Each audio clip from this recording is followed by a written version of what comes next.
നമസ്കാരം, എല്ലാവർക്കും എൻ്റെ യൂട്യൂബ് ചാനലിലേക്ക് സ്വാഗതം.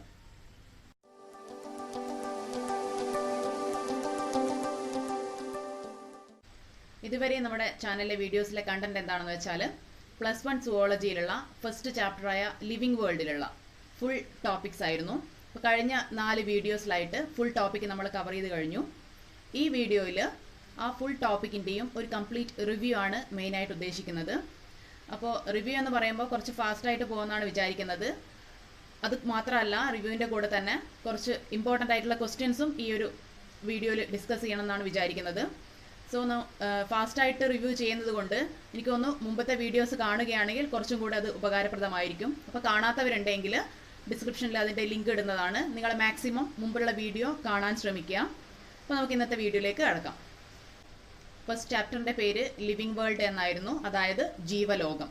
അപ്പോൾ ഈ ഒരു ചാപ്റ്ററിൻ്റെ റിവ്യൂ ആണ് സ്റ്റാർട്ടിങ് എന്നതിൽ പറഞ്ഞു. റിവ്യൂ അധികം പതുക്കെ കൊണ്ടുപോകുന്നില്ല, കുറച്ച് ഫാസ്റ്റായിട്ട് തന്നെ പോവാം. കാരണം അതിനേക്കാൾ കൂടുതൽ ഇമ്പോർട്ടൻസ് ഞാൻ കൊടുക്കുന്നത് ക്വസ്റ്റ്യൻ ആൻഡ് ആൻസർ സെഷനാണ്. ഈ ഒരു ചാപ്റ്ററിൽ ചോദിക്കാൻ ചാൻസ് ഉള്ള കുറച്ച് ക്വസ്റ്റ്യൻസും അതിൻ്റെ ആൻസേഴ്സും ഡിസ്കസ് ചെയ്യാമെന്നാണ് വിചാരിക്കുന്നത്. സോ നമുക്ക് സ്റ്റാർട്ട് ചെയ്യാം. ഫസ്റ്റ്, ജീവലോകം എന്ന് പറയുന്ന ചാപ്റ്റർ എന്ന് പറയുമ്പോൾ കേൾക്കുമ്പോൾ തന്നെ നമുക്ക് മനസ്സിലാവും എന്തായാലും ജീവജാലങ്ങളെ പറ്റിയുള്ള പഠനം തന്നെയാണ്. അപ്പോൾ അതിൽ നമുക്ക് ആദ്യം തന്നെ അറിയേണ്ടിയിരിക്കുന്നത് ജീവജാലങ്ങളുടെ പ്രത്യേകതയാണ്. That is features of living beings.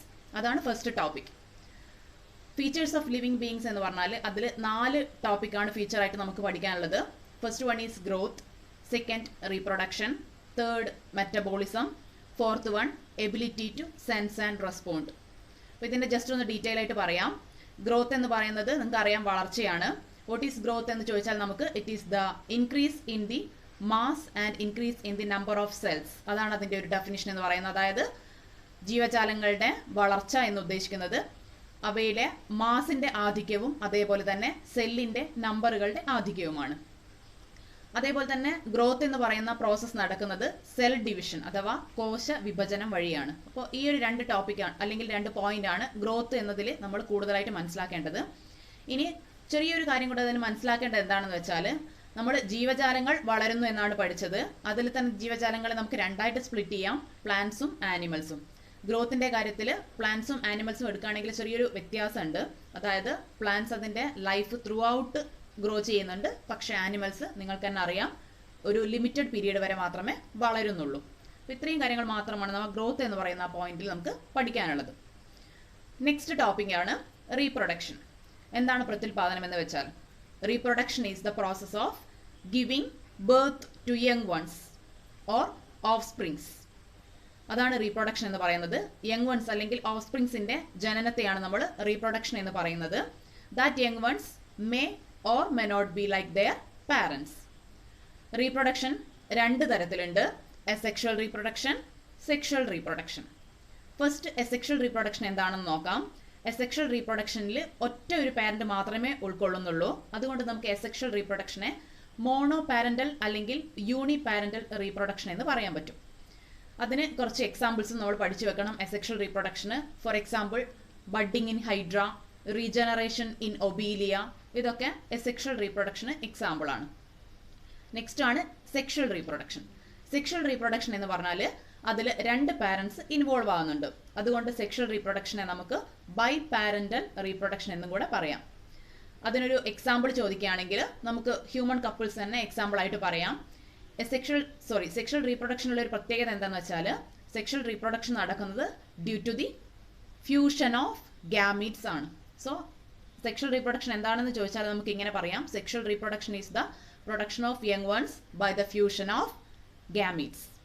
Okay, ഇതിൽ സെക്ഷൽ ആൻഡ് അസെക്ഷൽ റീപ്രൊഡക്ഷൻ എന്ന് പറയുന്ന ഈ ഒരു മൊത്തം ടോപ്പിക്കിൽ നമുക്കൊരു എക്സെപ്ഷണൽ കേസും കൂടെ പറയാനുണ്ട്. അതായത് ലിവിങ് ബീങ് ആയിട്ട് കൂടെ റീപ്രൊഡക്ഷൻ എബിലിറ്റി ഇല്ലാത്തവ ഉണ്ടോ എന്നൊരു ക്വസ്റ്റ്യൻ ചോദിക്കുകയാണെങ്കിൽ നമുക്ക് അതിനൊരു എക്സാമ്പിൾസ് പറയാനുണ്ട്. അതിലുള്ള ഒരു എക്സാമ്പിളാണ് മ്യൂൾ, കോവർ കഴുത എന്ന് പറയുന്ന mule, infertile human couple and worker honey ബീസ്. അടുത്ത ടോപ്പിക്കാണ് മെറ്റബോളിസം. മെറ്റബോളിസം എന്ന് പറഞ്ഞാൽ ഒരു ജീവനുള്ള വസ്തുവിൻ്റെ ശരീരത്തിൽ നടക്കുന്ന രാസപ്രവർത്തനങ്ങളെ മൊത്തമായിട്ട് വിളിക്കുന്ന പേരാണ് മെറ്റബോളിസം എന്ന് പറയുന്നത്. നമുക്കൊരു ഡെഫിനിഷനായിട്ട് വേണമെങ്കിൽ ഇങ്ങനെ പറയാം, metabolism is the sum total of chemical reaction occur in the body of living organisms. 4ാമത്തെ പോയിന്റാണ് ability to sense and respond.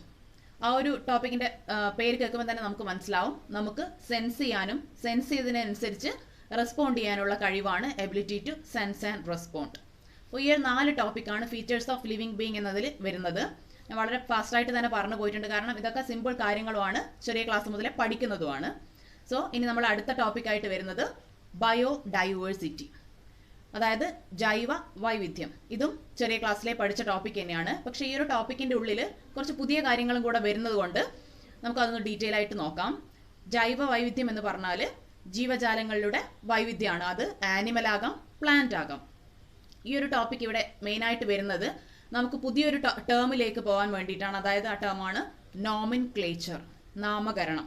ആ ഒരു ടേമിലേക്ക് എത്താൻ വേണ്ടിയിട്ടാണ് നമ്മളിവിടെ ബയോഡൈവേഴ്സിറ്റി എന്ന് പറയുന്ന ടോപ്പിക് സ്റ്റാർട്ട് ചെയ്തത്. അതായത് നമുക്കറിയാം, നമ്മുടെ ഈ ഒരു വേൾഡിൽ ഒരുപാട് തരം പ്ലാന്റ്സും ആനിമൽസും ഉണ്ട്. ഇവയ്ക്കൊരു ചെറിയൊരു ബുദ്ധിമുട്ട് എന്താണെന്ന് വെച്ചാൽ, നമ്മൾ പല ജീവജാലങ്ങളെയും, അതിന് പ്ലാന്റ്സ് ആയാലും ശരി ആനിമൽസ് ആയാലും ശരി, നമ്മൾ ലോക്കൽ നെയിം ഇട്ട് വിളിക്കുന്നുണ്ട്. ലോക്കൽ നെയിംസ്, ഓരോ സ്ഥലം മാറുന്നതിനനുസരിച്ച് ലോക്കൽ നെയിംസ് ഇങ്ങനെ മാറിക്കൊണ്ടിരിക്കുന്നുണ്ട്.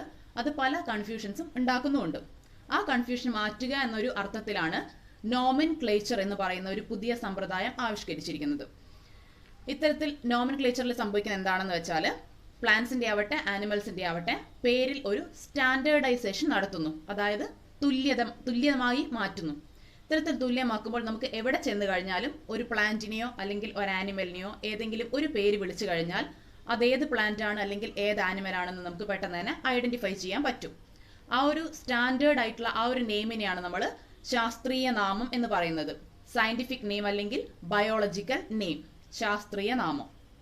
ഇങ്ങനൊരു ശാസ്ത്രീയ നാമം ഇട്ട് കഴിഞ്ഞാൽ നമുക്ക് ലോക്കൽ നെയിംസ് ഉണ്ടാക്കുന്ന ബുദ്ധിമുട്ടുകൾ, അതായത് തിരിച്ചറിയാനുള്ള ബുദ്ധിമുട്ടുകൾ, ഒരു സ്ഥലം മാറി മറ്റൊരു സ്ഥലത്തേക്ക് പോകുമ്പോൾ തിരിച്ചറിയാനുള്ള ബുദ്ധിമുട്ട് ഒഴിവാക്കാം. ഇനി ഈ ഒരു നോമിൻക്ലേച്ചർ എന്ന് പറയുന്ന അല്ലെങ്കിൽ ഒരു ശാസ്ത്രനാമം ഇടുമ്പോൾ അതിൻ്റെ മുൻപായിട്ട് ചെയ്യേണ്ട ഒരു കാര്യമുണ്ട്. നമ്മൾ ഏത് പ്ലാന്റിനാണ് അല്ലെങ്കിൽ ഏത് ആനിമലിനാണ് പേരിടുന്നത് എന്തെന്ന് വെച്ചാൽ അതിൻ്റെ കംപ്ലീറ്റ് ഡീറ്റെയിൽസ് നമ്മൾ ആദ്യം ശേഖരിച്ചിരിക്കണം. ആ ഒരു പ്രോസസ്സിനെ പറയുന്ന പേരാണ് ഐഡന്റിഫിക്കേഷൻ. ഇനി നമുക്ക് മെയിനായിട്ട് പിടിക്കാനുള്ള ഒരു കാര്യം എന്ന് പറഞ്ഞാൽ, ഈ ഒരു നോമിൻക്ലേച്ചർ സെക്ഷനിൽ എത്തിക്കഴിഞ്ഞാൽ എക്സ്പാൻഡ് ചെയ്യാൻ വേണ്ടിയിട്ട് നമുക്ക് 2 ടേം പഠിക്കാനുണ്ട്. അതാണ് ICZN, ICBN. ICZN എന്ന് പറഞ്ഞാൽ international code for zoological nomenclature. ICBN എന്ന് പറഞ്ഞാൽ international code for botanical nomenclature. ഈ 2 ടേം കേട്ടാൽ തന്നെ നമുക്ക് ഏകദേശം മനസ്സിലാവും എന്താണ് കാര്യം എന്നത്. അതായത് സുവോളജിക്കൽ നോമിൻക്ലേച്ചർ എന്ന് പറയുമ്പോൾ അത് ആനിമൽസിന് പേരിടാനുള്ള ഒരു ഇന്റർനാഷണൽ കോഡാണ്. രണ്ടാമത്തെ international code for botanical nomenclature എന്ന് പറയുന്നത് പ്ലാന്റ്സിന് നാമകരണത്തിന് വേണ്ടിയുള്ള ഒരു ബൊട്ടാണിക്കൽ കോഡാണ്. അപ്പോൾ അതിൻ്റെ രണ്ടിൻ്റെയും എക്സ്പാൻഷൻ ചോദിക്കാൻ സാധ്യതയുണ്ട്. ഇനി അടുത്തത് ഒരു കാര്യം എന്താണെന്ന് വെച്ചാൽ, നമ്മൾ പറഞ്ഞു നോമിൻക്ലേച്ചർ എന്ന് പറയുന്ന ഒരു ടോപ്പിക് പറഞ്ഞു. ആ ടോപ്പിക്കിലേക്ക് എത്തപ്പെടാൻ നമ്മൾ കാരണം എന്താണെന്ന് വെച്ചാൽ അത്രയും ഇമ്പോർട്ടൻ്റ് ആയിട്ടുള്ള ഒരു ടോപ്പിക്കാണ്. ഇനി ഒരു നോമിൻക്ലേച്ചർ അല്ലെങ്കിൽ ഒരു സയന്റിഫിക് നെയിം എടുത്തു കഴിഞ്ഞാൽ നമുക്ക് എപ്പോഴും കാണാൻ പറ്റുന്ന ഒരു പ്രത്യേകത എന്താണെന്ന് വെച്ചാൽ, സയന്റിഫിക് നെയിമിൽ 2 പോർഷൻസ് ഉണ്ടാവും. ആദ്യം ഒരു ഭാഗം പിന്നെ മറ്റൊരു ഭാഗം എന്ന രീതിയിലാണ് സയന്റിഫിക് നെയിം എപ്പോഴും ഉണ്ടാവുക. അതിൽ ആദ്യത്തെ ഭാഗത്തിന് പറയുന്ന പേരാണ് generic name or genus name. രണ്ടാമത്തെ പോർഷന് പറയുന്ന പേരാണ് സ്പെസിഫിക് നെയിം അല്ലെങ്കിൽ സ്പീഷീസ് നെയിം. ഇത്തരത്തിൽ 2 ഭാഗങ്ങളായിട്ടാണ് പൊതുവെ നമ്മൾ നോമിൻക്ലേച്ചർ ചെയ്യുന്നത്, അതായത് നാമകരണം ചെയ്യുന്നത്. ആദ്യത്തെ ഒരു ഭാഗം ഉണ്ടാവും, രണ്ടാമത്തെ ഒരു ഭാഗം ഉണ്ടാവും. ഇത്തരത്തിൽ 2 ഭാഗങ്ങളായിട്ട് അല്ലെങ്കിൽ ഒരു ശാസ്ത്രീയ നാമത്തിന് 2 ഭാഗങ്ങൾ കാണപ്പെടുന്നത് കൊണ്ട് ഈ ഒരു തരം നാമകരണ പ്രക്രിയയെ നമ്മൾ ബൈനോമിയൽ നോമിൻക്ലേച്ചർ എന്നാണ് വിളിക്കുന്നത്. ഈ ബൈനോമിയൽ നോമിൻക്ലേച്ചർ പ്രപ്പോസ് ചെയ്തിരിക്കുന്നത് കരോളസ് ലിന്നേയസ് ആണ്. ഇനി നോമിൻക്ലേച്ചറിൽ കൂടുതലായിട്ട് നമുക്ക് പഠിക്കാനുള്ളതും ഇമ്പോർട്ടൻ്റ് ആയിട്ടുള്ളൊരു ടോപ്പിക്കാണ് അടുത്തത്, റൂൾസ് ഫോർ നോമിൻക്ലേച്ചർ. നോമിൻക്ലേച്ചർ അല്ലെങ്കിൽ നാമകരണം ചെയ്യുമ്പോൾ നമ്മൾ പാലിച്ചേണ്ടിയിരിക്കുന്ന കുറച്ച് റൂൾസ് ആണ്. കുറച്ചല്ല, മെയിനായിട്ട് 4 റൂളുകളാണ് നമുക്ക് പാലിക്കാനുള്ളത്. അപ്പോൾ 4 റൂൾസ് എന്താണെന്ന് നമുക്ക് നോക്കാം. അതിലത്തെ ഒന്നാമത്തെ റൂളാണ് scientific names are generally Latin in origin and return in italics. അതായത് എല്ലാ ശാസ്ത്രനാമങ്ങളും ലാറ്റിൻ ഭാഷയിൽ എഴുതപ്പെട്ടതും അതേപോലെ തന്നെ ഇറ്റാലിക്സ് നമ്മൾ ചെരിച്ച് എഴുതിയിട്ടുള്ളത് ആണ് എപ്പോഴും ശാസ്ത്രീയ നാമങ്ങൾ ഉണ്ടാവുക. ലാറ്റിനിൽ നിന്നും ഒറിജിനേറ്റ് ചെയ്തതാണ് എപ്പോഴും ഇറ്റാലിക്കലി, അതായത് ചെരിച്ച് നമ്മൾ എഴുതുകയും വേണം. അതാണ് ഒന്നാമത്തെ റൂള്. രണ്ടാമത്തെ റൂള്, നേരത്തെ ഞാൻ ബൈനോമിയൽ നോമൻക്ലേച്ചർ എന്താണെന്ന് പറഞ്ഞപ്പോൾ പറഞ്ഞിട്ടുണ്ട്. അതായത് ഏതൊരു ശാസ്ത്രനാമത്തിനും 2 ഭാഗങ്ങൾ ഉണ്ടാവും. First one generic name, second one specific name. അതാണ് രണ്ടാമത്തെ റൂൾ. മൂന്നാമത്തെ റൂൾ എന്താണെന്ന് വെച്ചാൽ നേരത്തെ ജസ്റ്റ് മുമ്പേ പറഞ്ഞ റൂളായിരുന്നു, രണ്ട് ഭാഗം ഉണ്ടാവുന്നത്. ആദ്യത്തെ ജനറിക്കും രണ്ടാമത്തത് സ്പെസിഫിക്കും. അതിൽ എപ്പോഴും ജീനസ് നെയിം അല്ലെങ്കിൽ generic name should be start with a capital letter and species name should be started with small name, അതായത് സ്മോൾ ലെറ്റർ. അതായത് ജനറിക് നെയിം എപ്പോഴും ക്യാപിറ്റൽ ലെറ്റർ വെച്ചിട്ടും സ്പെസിഫിക് നെയിം സ്മോൾ ലെറ്റർ വെച്ചിട്ടും സ്റ്റാർട്ട് ചെയ്യണം. അതാണ്.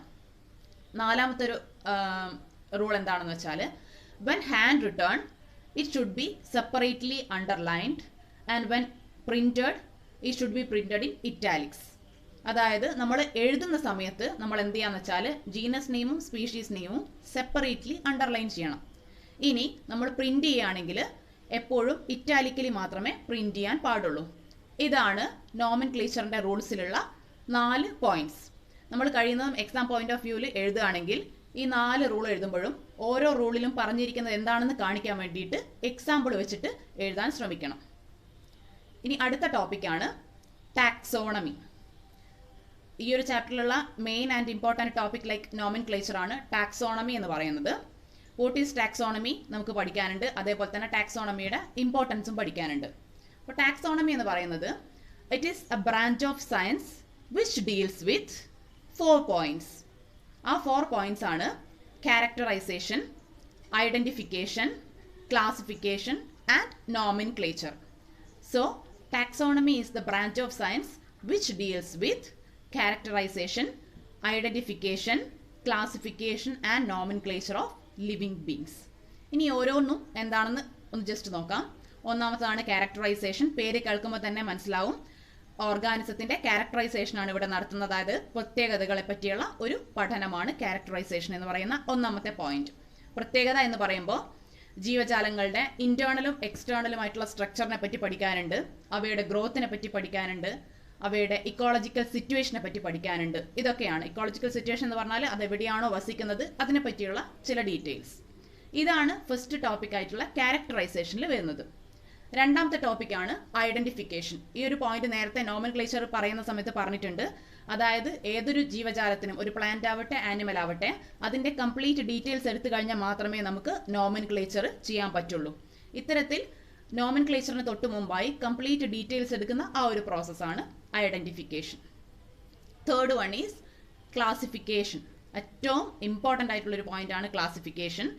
Classification എന്ന് പറഞ്ഞാൽ വർഗീകരണം. സോ ക്ലാസിഫിക്കേഷൻ എന്ന് പറഞ്ഞാൽ it is the arrangement of organisms on the basis of their similarities and dissimilarities. അതായത് ജീവജാലങ്ങളെ അവയുടെ സാമ്യതയുടെയും വ്യത്യാസത്തിന്റെയും അടിസ്ഥാനത്തിൽ തരംതിരിക്കുന്നതിനെയാണ് നമ്മൾ ക്ലാസിഫിക്കേഷൻ എന്ന് പറയുന്നത്. ഈ വർഗീകരണം എന്ന പ്രക്രിയ, അതേപറ്റിയുള്ള കുറച്ച് ഡീറ്റെയിൽസ് ഒക്കെ നിങ്ങൾ 8ാം ക്ലാസ് മുതലേ പഠിക്കുന്നതാണ്. പിന്നെ ക്ലാസിഫിക്കേഷനിൽ പറയുമ്പോൾ നമുക്ക് അറിഞ്ഞിരിക്കേണ്ട മറ്റൊരു കാര്യം കൂടെയുണ്ട്. 3 മെറിറ്റ്സ് ഓഫ് ക്ലാസിഫിക്കേഷൻ. ക്ലാസിഫിക്കേഷന് പ്രധാനമായിട്ടും 3 മെറിറ്റുകൾ നമുക്ക് പഠിക്കാനുണ്ട്. അതിൽ ഒന്നാമത്തെ മെറിറ്റ് എന്താണെന്ന് വെച്ചാൽ ക്ലാസിഫിക്കേഷൻ ഒരു ലാർജ് ഗ്രൂപ്പ് ഓഫ് ഓർഗാനിസത്തിനെ പറ്റിയിട്ട് സിമ്പിളായിട്ട് പഠിക്കാൻ നമ്മളെ സഹായിക്കുന്നുണ്ട്. It helps for the study about a large group of organism simply. രണ്ടാമത്തെ പോയിന്റ് എന്ന് വെച്ചാൽ it helps to find out the relationship among plants and animals. Plants ആയാലും ശരി, ആനിമൽസ് ആയാലും ശരി, അല്ലെങ്കിൽ ഏതൊരു ഓർഗാനിസങ്ങൾക്കിടയിലുമുള്ള അവയുടെ റിലേഷൻഷിപ്പ് മനസ്സിലാക്കാൻ നമ്മളെ ക്ലാസിഫിക്കേഷൻ സഹായിക്കുന്നുണ്ട്. മൂന്നാമത്തെ ഒരു മെറിറ്റ് എന്താണെന്ന് വെച്ചാൽ it helps for the study about evolution. പരിണാമത്തെ പറ്റി പഠിക്കാനും ക്ലാസിഫിക്കേഷൻ നമ്മളെ സഹായിക്കുന്നുണ്ട്. സോ ക്ലാസിഫിക്കേഷൻ ആണ് മൂന്നാമത്തെ point. And the fourth point is nomenclature. നോമൻക്ലേച്ചറിന്റെ ഫുൾ ഡീറ്റെയിൽസ് ഞാൻ ജസ്റ്റ് മുമ്പേ പറഞ്ഞിട്ടുണ്ട്, സോ റിപ്പീറ്റ് ചെയ്യുന്നില്ല. ഈ 4 പോയിന്റുമാണ് ടാക്സോണമിയിൽ നമുക്ക് പഠിക്കാനുള്ളത്. ഇനി അടുത്ത സെക്ഷനാണ് taxonomic hierarchy. Taxonomic hierarchy, taxonomic category, taxon, ഇത്രയും 3 പോയിന്റ് പുതിയതായിട്ട് ഈ ഒരു സെക്ഷനിൽ പഠിക്കാനുണ്ട്. ഇതെന്താണെന്ന് വെച്ചാൽ നിങ്ങൾ കണ്ടിട്ടുണ്ടാവും, നമ്മുടെ ഒരു ടാക്സോണമി അല്ലെങ്കിൽ ഒരു ക്ലാസിഫിക്കേഷൻ സിസ്റ്റം എടുത്തു കഴിഞ്ഞാൽ species, genus, family, class, order, phylum, kingdom, ഈ ഒരു രീതിയിൽ അറേഞ്ച് ചെയ്തിരിക്കുന്നത് നമുക്ക് കാണാൻ പറ്റും. ഇത് വർഗീകരണത്തിന്റെ ഓരോ സ്റ്റേജുകളാണ്, ഓരോ ഘട്ടങ്ങളാണ്. ഇത്തരത്തിൽ ജീവജാലങ്ങളെ ഓരോ സെക്ഷൻ ആക്കിയിട്ട് ഒരു ശ്രേണിയായി ബന്ധിപ്പിച്ചിരിക്കുന്ന ഈ ഒരു പ്രത്യേകത സിസ്റ്റത്തിന് പറയുന്ന പേരാണ് ടാക്സോണമിക് ഹൈറാർക്കി. ഹൈറാർക്കി എന്ന് പറഞ്ഞാൽ നിങ്ങൾക്ക് അറിയാം ശൃംഖല അല്ലെങ്കിൽ ശ്രേണി എന്നൊക്കെ പറയാൻ പറ്റും. സീരീസ്, ജീവജാലങ്ങളെ വർഗീകരിച്ചിരിക്കുന്ന ആ ഒരു സീരീസിനെയാണ് നമ്മൾ ടാക്സോണമിക് ഹൈറാർക്കി എന്ന് പറയുന്നത്. ഈ ഒരു ടാക്സോണമിക് ഹൈറാർക്കിയിലുള്ള ഓരോ കാറ്റഗറിയെയുമാണ് നമ്മൾ ഈ ഒരു സ്പീഷീസ്, ജീനസ് എന്ന് പറയുന്ന ഓരോ കാറ്റഗറിയെയുമാണ് നമ്മൾ ടാക്സോണമിക് കാറ്റഗറി എന്ന് പറയുന്നത്. ഈ ഓരോ ടാക്സോണമിക് കാറ്റഗറിനെയും കൂടുതൽ പഠനങ്ങളിലേക്ക് പോകുമ്പോൾ നമ്മൾ അതിനെ ഓരോ യൂണിറ്റ് ആയിട്ടാണ് കണക്കാക്കുന്നത്. സോ നമുക്കതിനെ ടാക്സോണമിക് യൂണിറ്റ് എന്ന രീതിയിൽ റെഫർ ചെയ്യാൻ പറ്റും. ഈ ഒരു ടാക്സോണമിക് യൂണിറ്റിനെ സിംപ്ലി നമുക്ക് വിളിക്കാൻ പറ്റുന്ന ഒരു പേരാണ് ടാക്സോൺ. സോ ഇവിടെ നമ്മൾ 3 പോയിന്റുകൾ പുതുതായിട്ട് പഠിച്ചിട്ടുണ്ട്. Taxonomic hierarchy, taxonomic category and taxon. ആ 3 പോയിന്റ്സും നോട്ട് ചെയ്യുക. കാരണം നിങ്ങൾക്ക് പുതിയതായിട്ട് പരിചയപ്പെട്ട 3 വാക്കുകളാണ് ഇവ. അടുത്തായിട്ട് നമുക്ക് പഠിക്കാനുള്ളത് എന്തെന്ന് വെച്ചാൽ, ഇപ്പം നമ്മൾ പറഞ്ഞു കഴിഞ്ഞു ക്ലാസിഫിക്കേഷൻ സിസ്റ്റത്തിൽ നമുക്ക് ഹൈറാർക്കിക്കലി ഓർഡർ ചെയ്തിട്ട് ഓരോ പൊസിഷൻസ്, ടാക്സോണമിക് കാറ്റഗറീസ് നമുക്ക് കാണാൻ പറ്റുന്നുണ്ട്. സ്പീഷീസ്, ജീനസ്, ഫാമിലി എന്ന് പറഞ്ഞ് തുടങ്ങിയിട്ട് ലാസ്റ്റ് കിങ്ഡത്തിൽ എൻഡ് ചെയ്യുന്നത്. ഈ ഒരു മൊത്തം സ്റ്റേജിനെ പറ്റി നമുക്ക് ചെറിയൊരു വിവരണങ്ങൾ പഠിക്കാനുണ്ട്. അതിൽ ഫസ്റ്റ് ഓഫ് ഓൾ നമ്മൾ മനസ്സിലാക്കേണ്ട ഒരു കാര്യം എന്താണെന്ന് വെച്ചാൽ, പ്ലാന്റ്സിനും ആനിമൽസിനും സെപ്പറേറ്റ് ആയിട്ട് ഈ രീതിയിലുള്ള ക്ലാസിഫിക്കേഷൻസ് ഉണ്ട്. ആ ക്ലാസിഫിക്കേഷനുള്ള എല്ലാ ഘട്ടവും നമ്മൾ സീരീസ് ആയിട്ട് പേര് പഠിച്ചിരിക്കണം. അതിൽ ആനിമൽസും പ്ലാന്റ്സിലും പൊതുവായിട്ട് ഉള്ള ശൃംഖലാ ശ്രേണിയാണ് നമുക്ക് കാണാൻ പറ്റുന്നത്. ഒരു സ്ഥലത്ത് മാത്രമാണ് വ്യത്യാസം വരുന്നത്. ആ ഒരു ഓർഡർ ഞാൻ ഒന്നും കൂടെ പറയാം. ഏറ്റവും ലോവസ്റ്റ് ആയിട്ട് species, genus, family, order, class, phylum, kingdom. ഈ ഒരു ഓർഡറാണ് ആനിമൽ ക്ലാസിഫിക്കേഷനിൽ കാണുന്നത്. പ്ലാന്റ് ക്ലാസിഫിക്കേഷനിലും ഓൾമോസ്റ്റ് ഇതേപോലെയാണ്. ഒരേ ഒരു സ്ഥലത്ത് മാത്രമാണ് വ്യത്യാസം വരുന്നത്. അതായത് ഫൈലം എന്നതിന് പകരം അവിടെ ഡിവിഷൻ എന്നാണ് നമ്മൾ പറയുന്നത്. ഓക്കെ, ഇനി ഈ ഓരോ ടാക്സോണമിക് കാറ്റഗറിയുടെയും ഡീറ്റെയിൽസ് നമുക്ക് പഠിക്കാനുണ്ട്. അറ്റ്ലീസ്റ്റ് ഒരു ഡെഫിനിഷനെങ്കിലും സ്പീഷീസ് അല്ലെങ്കിൽ ജീനസ് എന്നതിനെക്കുറിച്ചൊക്കെ നമ്മൾ പഠിച്ചിരിക്കണം. അപ്പോൾ അത് ഡീറ്റെയിൽ ആയിട്ട് മുൻപുള്ള വീഡിയോയിൽ പറഞ്ഞിട്ടുണ്ട്. ഓരോന്നിനുള്ള ഡെഫിനിഷനും അതേപോലെ തന്നെ ഓരോന്നിൻ്റെയും എക്സാമ്പിളും നമ്മൾ എന്തായാലും പഠിച്ചിരിക്കണം. അപ്പോൾ ഇതിൻ്റെ ഫുൾ ഡീറ്റെയിൽസ് ഓരോ ഘട്ടത്തിനും ഓരോ ടാക്സോണമിക് കാറ്റഗറിക്കുമുള്ള ഓരോ എക്സാമ്പിൾസും ഡീറ്റെയിൽ ആയിട്ട് മുമ്പുള്ള വീഡിയോയിൽ പറഞ്ഞിട്ടുണ്ട്. അപ്പോൾ കഴിയുന്നത് നിങ്ങൾ ആ വീഡിയോ കാണാൻ ശ്രമിക്കുക. ഇനി നെക്സ്റ്റ് എന്താണെന്ന് വെച്ചാൽ, നെക്സ്റ്റ് ആൻഡ് ഫൈനൽ ടോപ്പിക് ഈ ഒരു ചാപ്റ്ററിലുള്ളതാണ് ടാക്സോണമിക് എയ്ഡ്സ്. ടാക്സോണമിക് എയ്ഡ്സ് എന്ന് പറഞ്ഞാൽ, ടാക്സോണമി എന്ന് പറയുന്ന ഒരു വലിയ സയൻസിൻ്റെ എന്താ പറയേണ്ടത് ഒരു ബ്രാഞ്ചാണ്. ആ ബ്രാഞ്ചിനെ പറ്റി നമുക്ക് കൂടുതലായിട്ട് പഠിക്കണം എന്നുണ്ടെങ്കിൽ ഹെൽപ്ഫുൾ ആവുന്ന കുറച്ച് ടൂൾസ് നമുക്ക് ആവശ്യമുണ്ട്. അങ്ങനെയുള്ള എന്തെങ്കിലും ടൂൾസ് നമുക്ക് കിട്ടുകയാണെങ്കിൽ ഈ ഒരു സ്റ്റഡി നമുക്ക് എളുപ്പത്തിൽ ചെയ്യാൻ പറ്റും. ഇത്തരത്തിൽ ടാക്സോണമിക് സ്റ്റഡിയെ സഹായിക്കുന്ന അല്ലെങ്കിൽ കൂടുതൽ ഡീറ്റെയിൽസ് ആയിട്ടുള്ള റിസർച്ച് പ്രോസസ്സിന് നമ്മളെ സഹായിക്കുന്ന കുറച്ച് എയ്ഡ്സ് ഉണ്ട്. ആ എയ്ഡ്സിനെയാണ് നമ്മൾ ടാക്സോണമിക്കൽ എയ്ഡ്സ് എന്ന് വിളിക്കുന്നത്. ഇത്തരത്തിൽ നിങ്ങൾക്ക് 9 ടാക്സോണമിക് എയ്ഡ്സ് ആണ് പഠിക്കാനുള്ളത്. ഒരുപാട് അതിൽ കൂടുതൽ ടാക്സോണമിക് എയ്ഡ്സ് ഉണ്ട്. പക്ഷേ നിങ്ങൾക്ക് ഇവിടെ പഠിക്കാൻ 9 എണ്ണമാണുള്ളത്. ആ 9 എണ്ണം എന്താണെന്നും അതിനെപ്പറ്റിയുള്ള കുറച്ച് ഡീറ്റെയിൽസ് നിങ്ങൾക്ക് മനസ്സിലാക്കാനുണ്ട്. ജസ്റ്റ് ആ 9 എണ്ണവും എന്താണെന്ന് നമുക്ക് പറഞ്ഞു പോവാം. അതിൽ ഒന്നാമത്തതാണ് herbarium, 2 botanical garden, 3 zoological park, 4 museum, 5 taxonomic key, 6 flora, 7 manual, 8 monograph, 9 catalogue. ഇതെന്താണെന്ന് ജസ്റ്റ് ഒന്ന് ഡീറ്റെയിൽ നോക്കാം. ഒന്നാമത്തതാണ് ഹെർബേറിയം. ഹെർബേറിയം എന്ന് പറയുന്ന ഒരു ടാക്സോണമിക് എയ്ഡ് നമുക്ക് കയ്യിലുണ്ടെങ്കിൽ ഒരു പ്ലാന്റ് സ്പെസിമെൻ്റെ ഡീറ്റെയിൽസ് ആണ് നമുക്ക് കിട്ടുന്നത്. അതായത് ഒരു പ്ലാന്റ് സ്പെസിമെനെ ഉണക്കി സൂക്ഷിച്ചിട്ട് ഹെർബേറിയം ഷീറ്റിലേക്ക് ഒട്ടിച്ചു വെക്കുന്ന മെത്തേഡായിരുന്നു ഹെർബേറിയം എന്ന് പറയുന്നത്. ഈ ഒരു മെത്തേഡ് പ്രകാരം ഹെർബേറിയം ഷീറ്റിൽ പ്ലാന്റിൻ്റെ ഒരു ഓൾമോസ്റ്റ് ഒരു മോഡലും നമുക്ക് കിട്ടും. അതേപോലെ തന്നെ കുറച്ച് ഡീറ്റെയിൽസും കിട്ടുന്നുണ്ട്. ഈ ഒരു ഹെർബേറിയം കയ്യിൽ കിട്ടിയാൽ ആ ഒരു പ്ലാന്റിനെ പറ്റിയുള്ള കുറച്ച് ഒരു idea as A taxonomical aid നമുക്ക് കിട്ടുന്നുണ്ട്. അത് എങ്ങനെ ഒരു ഹെർബേറിയം പ്രിപ്പയർ ചെയ്യാം എന്നുള്ളത് ജസ്റ്റ് മുമ്പേയുള്ള വീഡിയോയിൽ പറഞ്ഞിട്ടുണ്ട്. അപ്പോൾ ആ വീഡിയോ നിങ്ങൾ കാണാൻ ശ്രമിക്കുക. ഹെർബേറിയം ഷീറ്റ് എങ്ങനെ ഉണ്ടാവുന്നു, അതിൽ എന്തൊക്കെ ഡീറ്റെയിൽസ് ആണ് കാണിക്കുന്നതെന്നും വിത്ത് എക്സാമ്പിൾ ഒരു ഹെർബേറിയം ഷീറ്റ് കാണിച്ചിട്ടുണ്ടായിരുന്നു. ആ വീഡിയോ കാണുകയാണെങ്കിൽ നിങ്ങൾക്ക് ഒന്നും കൂടെ അത് മനസ്സിലാക്കാൻ പറ്റും. രണ്ടാമത്താണ് ബൊട്ടാണിക്കൽ പാർക്ക്, ബൊട്ടാണിക്കൽ ഗാർഡൻ എന്ന് പറയുന്നത്. ബൊട്ടാണിക്കൽ ഗാർഡൻ പേര് കേട്ടാൽ തന്നെ നിങ്ങൾക്ക് മനസ്സിലാവും, പ്ലാന്റ്സിൻ്റെ ഒരു കളക്റ്റീവ് സെക്ഷനാണ് ബൊട്ടാണിക്കൽ പാർക്ക് എന്ന് പറയുന്നത്. പ്ലാന്റ്സ്, ചെറിയ പ്ലാന്റ്സ് ആവാം, ട്രീസ് ആവാം, അവ എവിടെയാണോ ഉണ്ടായിരിക്കുന്നത് ആ ഒരു സ്ഥലത്ത് നിന്നും അവയെ കളക്ട് ചെയ്തിട്ട് ആ പ്ലാന്റ്സിന് അല്ലെങ്കിൽ ആ ട്രീസിന് ഫേവറബിൾ ആയിട്ടുള്ള മറ്റൊരു കണ്ടീഷനിൽ, അതേപോലെ തന്നെ നമുക്ക് കൺസേർവ് ചെയ്യാൻ പറ്റുമെന്ന് പറയുന്ന മറ്റൊരു കണ്ടീഷനിൽ അവയെ വളർത്തിക്കൊണ്ടുവരുന്നതാണ് ബൊട്ടാണിക്കൽ ഗാർഡൻ. ഓൾമോസ്റ്റ് എല്ലാവരും ബൊട്ടാണിക്കൽ ഗാർഡൻസ് വിസിറ്റ് ചെയ്തിട്ടുണ്ടാവും. വിസിറ്റ് ചെയ്തവർക്ക് അറിയാം ഏതൊരു പ്ലാന്റിൻ്റെ അല്ലെങ്കിൽ ട്രീൻ്റെയും മുൻപിൽ ആ പ്ലാന്റിനെ അല്ലെങ്കിൽ ട്രീനെ കുറിച്ച് പറയുന്ന പ്രതിപാദിക്കുന്ന ഒരു ബോർഡ് അവിടെ സ്ഥാപിച്ചിട്ടുണ്ടാവും. സോ ആ ബോർഡ് കണ്ടു കഴിഞ്ഞാൽ നമുക്ക് ആ പ്ലാന്റിനെയോ ട്രീനെയോ പറ്റിയുള്ള കംപ്ലീറ്റ് ഡീറ്റെയിൽസ് കിട്ടും. ഇതാണ് സെക്കൻഡ് ആയിട്ടുള്ള ഒരു ടാക്സോണമിക്കൽ എയ്ഡ് എന്ന് പറയുന്നത്. തേർഡ് വൺ ഈസ് സൂവോളജിക്കൽ പാർക്ക് അല്ലെങ്കിൽ സൂ.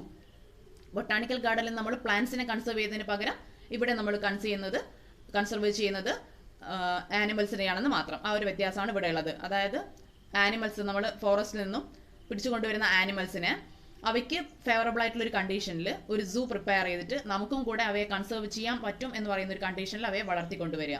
ഇതാണ് സൂ എന്നതുകൊണ്ട് ഉദ്ദേശിക്കുന്നത്. ഒരു സൂവിൽ പോയി കഴിഞ്ഞാൽ നമുക്ക് ഏതൊരു ആനിമലിനാണ് അവിടെ കണ്ടിരിക്കുന്നത് ആ ആനിമലിന്റെ ഡീറ്റെയിൽസ് അതിനെ ഇട്ട് വെച്ചിരിക്കുന്ന കേജിന്റെ പുറത്തായിട്ട് അല്ലെങ്കിൽ ഫ്രീ ആയിട്ട് വിട്ടിരിക്കുകയാണെങ്കിൽ അതിന്റെ പുറത്തായിട്ട് നമുക്ക് കൊടുത്തിട്ടുണ്ടാവും. Fourth one is museum. Important ആയിട്ടുള്ള ഒരു ടാക്സോണമിക് എയ്ഡ് തന്നെയാണ് മ്യൂസിയം. ബിക്കോസ് മ്യൂസിയത്തിൽ ഒരുപാട് രീതിയിൽ പ്ലാന്റ്സിനെ ആണെങ്കിലും ശരി ആനിമൽസിനെ ആണെങ്കിലും ശരി കൺസേർവ് ചെയ്യുന്നുണ്ട്. പക്ഷെ ഒരിക്കലും മ്യൂസിയത്തിൽ പോയാൽ നമുക്ക് ലിവിങ് ആയിട്ടുള്ള ഒരു പ്ലാന്റിനെയോ അല്ലെങ്കിൽ ആനിമലിനെയോ കാണാൻ പറ്റില്ല. പ്ലാന്റ്സിനെ എങ്ങനെയാണ് മ്യൂസിയത്തിൽ കൺസേർവ് ചെയ്തിരിക്കുന്നത് എന്ന് വെച്ചാൽ ഒരു രീതി എന്ന് പറയുന്നത് ഹെർബേറിയം ഷീറ്റ് തന്നെയാണ്. ഇനി ഞാൻ എന്താണ് ഹെർബേറിയം ഷീറ്റ് എന്ന് റിപ്പീറ്റ് ചെയ്യുന്നില്ല, ജസ്റ്റ് മുമ്പേ പറഞ്ഞതുകൊണ്ട്. രണ്ടാമത്തെ ഒരു രീതി എന്താണെന്ന് വെച്ചാൽ സ്പെസിമെൻ ജാറുകളിൽ കെമിക്കൽ സൊല്യൂഷൻ ഒഴിച്ചിട്ട് അതിൽ ചെറിയ പ്ലാന്റുകൾ അല്ലെങ്കിൽ പ്ലാന്റിന്റെ മെയിൻ ആയിട്ടുള്ള പാർട്ട് ഇവ സൂക്ഷിച്ചു വെച്ചിരിക്കുന്നുണ്ട്. അതാണ് രണ്ടാമത്തെ സെക്ഷൻ ഓഫ് പ്ലാന്റ്സിനെ സൂക്ഷിക്കുന്ന രീതി. ഒന്നാമത്തത് ഹെർബേറിയമാണ്, രണ്ടാമത്തത് സ്പെസിമെൻ ജാറാണ്.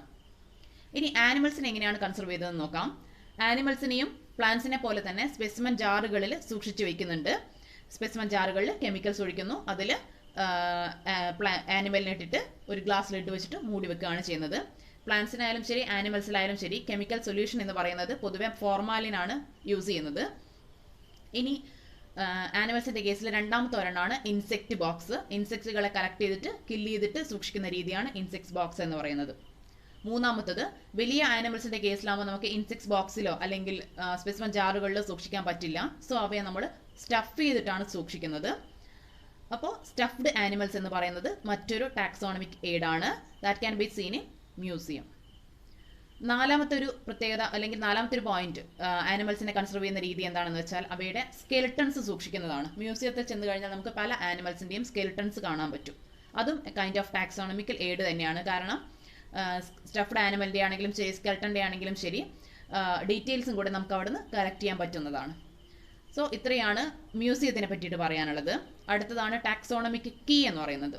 എന്താണ് ടാക്സോണമിക് കീ എന്ന് വെച്ചാൽ പ്ലാന്റ്സിനെയും ആനിമൽസിനെയും അതിൻ്റെ സിമിലാരിറ്റീസും അല്ലെങ്കിൽ ഡിസിമിലാരിറ്റീസും വെച്ചിട്ട് ഡിറ്റക്ട് ചെയ്യാൻ നമ്മളെ സഹായിക്കുന്ന ഒരു ടാക്സോണമിക്കൽ എയ്ഡ് ആണ് ടാക്സോണമിക് കീ. ഇതിൽ പുതിയതായിട്ട് 2 പോയിന്റ് പഠിക്കാനുണ്ട്. ടാക്സോണമിക് കീയിൽ വരുന്ന 2 പുതിയ പോയിന്റുകളാണ് കപ്ലറ്റ്, ലീഡ്. അതെന്താണെന്ന് കൂടെ ഒന്ന് ജസ്റ്റ് മനസ്സിലാക്കണം. ഇനി അടുത്തതാണ് ഫ്ലോറ. ഫ്ലോറ എന്ന് വെച്ചാൽ ഒരു സ്പെസിഫിക് ഏരിയയിലുള്ള പ്ലാന്റ്സിന്റെ കംപ്ലീറ്റ് ഹാബിറ്റാറ്റ് ആൻഡ് ഡിസ്ട്രിബ്യൂഷനെ പറ്റിയിട്ടുള്ള ഡീറ്റെയിൽസ് ആണ് ഫ്ലോറയിൽ കൊടുത്തിരിക്കുന്നത്. അടുത്തതാണ് മാനുവൽ. മാനുവൽ എന്ന് പറഞ്ഞാൽ ഒരു പ്രദേശത്തുള്ള കംപ്ലീറ്റ് പ്ലാന്റ്സിന്റെയും നെയിംസ് സ്പെസിഫൈ ചെയ്യുന്നതിനെയാണ് മാനുവൽ എന്ന് പറയുന്നത്. അടുത്ത ടാക്സോണമിക് എയ്ഡ് ആണ് മോണോഗ്രാഫ്. ഒരു മോണോഗ്രാഫിൽ ഉണ്ടാവുക ഏതെങ്കിലും ഒരു സ്പെസിഫിക് ടാക്സോണിനെ പറ്റിയിട്ടുള്ള കംപ്ലീറ്റ് ഡീറ്റെയിൽസ് ആണ്. And the last one is catalogue. Catalogue എന്ന് പറഞ്ഞാൽ ഒരു ലിസ്റ്റ് ഓഫ് പബ്ലിക്കേഷൻ ആണ്. നമുക്ക് ഏത് പ്ലാന്റിനെ അല്ലെങ്കിൽ ഏത് ആനിമലിനെ പറ്റിയിട്ടുള്ള ഡീറ്റെയിൽസ് ആണ് കിട്ടേണ്ടതെങ്കിൽ എന്ന് വെച്ചാൽ ഏത് പബ്ലിക്കേഷൻ ചെക്ക് ചെയ്താൽ നമുക്ക് അതിന്റെ ഡീറ്റെയിൽസ് കിട്ടും എന്ന് കാണിക്കുന്നതാണ് കാറ്റലോഗ് എന്ന് പറയുന്നത്. സോ ഇത്രയും ടാക്സോണമിക് എയ്ഡ്സ് ആണുള്ളത്. ഇതോടെ നമ്മുടെ ചാപ്റ്റർ കംപ്ലീറ്റ് ആയി. ഓൾമോസ്റ്റ് നിങ്ങൾക്ക് ഏകദേശം ഒരു ഐഡിയ കിട്ടിയിട്ടുണ്ടാവും എന്ന് വിചാരിക്കുകയാണ്. സോ നമുക്ക് നമ്മുടെ അടുത്ത സെഷൻ ആയിട്ടുള്ള ക്വസ്റ്റൻ ആൻഡ് ആൻസറിന്റെ സെക്ഷനിലേക്ക് കടക്കാം. മുൻപ് പല എക്സാമിനായിട്ടും ചോദിച്ചിട്ടുള്ള കുറച്ച് ക്വസ്റ്റ്യൻസ്, അതേപോലെ തന്നെ എക്സാം പോയിന്റ് പോലുള്ള ബുക്കുകൾ, നെറ്റ് ഇതിൽ നിന്നൊക്കെ കളക്ട് ചെയ്തിട്ടുള്ള ഒരു 10-20ഓളം ക്വസ്റ്റ്യൻസ് ആണ് ഇതിലുള്ളത്. അപ്പോൾ ജസ്റ്റ് നമുക്കൊന്ന് വായിച്ചു നോക്കാം. അതിൽ റിപ്പീറ്റഡ് ആയിട്ട് ചോദിച്ചുകൊണ്ടിരുന്ന ഒരു ക്വസ്റ്റ്യൻ ആയിരുന്നു expand the term ICBN and ICZN. നിങ്ങൾക്ക് അറിയാലോ ICBNന്റെയും ICZNന്റെയും എക്സ്പാൻഷൻ ഏതൊരു എക്സാമിനും നമുക്ക് പ്രതീക്ഷിക്കാവുന്നതാണ്. സോ അത് തെറ്റാതെ സ്പെല്ലിംഗ് മിസ്റ്റേക്ക് ഒന്നും വരുത്താതെ തന്നെ പഠിച്ചു വെക്കണം. ഇനി അടുത്തൊരു ക്വസ്റ്റ്യൻ ആണ് The label of a herbarium sheet does not carry information on dash. അതായത് ഒരു ഹെർബേറിയം ഷീറ്റിൻ്റെ ലേബലിൽ നമുക്ക് ഈ ഒരു ഇൻഫർമേഷൻ കാണാൻ പറ്റില്ല എന്ന് പറഞ്ഞിട്ട് 4 ഓപ്ഷൻസ് കൊടുത്തിട്ടുണ്ട്. അതിലൊന്നാമത്തെ ഓപ്ഷനാണ് ഡേറ്റ് ഓഫ് കളക്ഷൻ, രണ്ടാമത്തത് name of collector, 3 height of plant, 4 local name. ഹെർബേറിയത്തിൻ്റെ കംപ്ലീറ്റ് ഡീറ്റെയിൽസ് പറയുന്ന വീഡിയോ നോക്കിയാൽ നിങ്ങൾക്ക് മനസ്സിലാവും അതിൻ്റെ ആൻസർ എന്താണെന്ന്. ആൻസർ വന്നിട്ട് ഹൈറ്റ് ഓഫ് പ്ലാന്റ് ആണ്. ഒരിക്കലും ഒരു ഹെർബേറിയം ഷീറ്റ് നോക്കിക്കഴിഞ്ഞാൽ നമുക്കതിൻ്റെ ഹൈറ്റ്, ആ ഒരു പ്ലാന്റിൻ്റെ ഹൈറ്റ് കിട്ടില്ല. ബാക്കിയുള്ള കളക്ഷൻ ഡേറ്റും കളക്ടറുടെ പേര് അതേപോലെ തന്നെ അതിൻ്റെ ലോക്കൽ നെയിം ഇതൊക്കെ നമുക്ക് അതിൽ നോക്കിയാൽ കിട്ടാവുന്നതാണ്.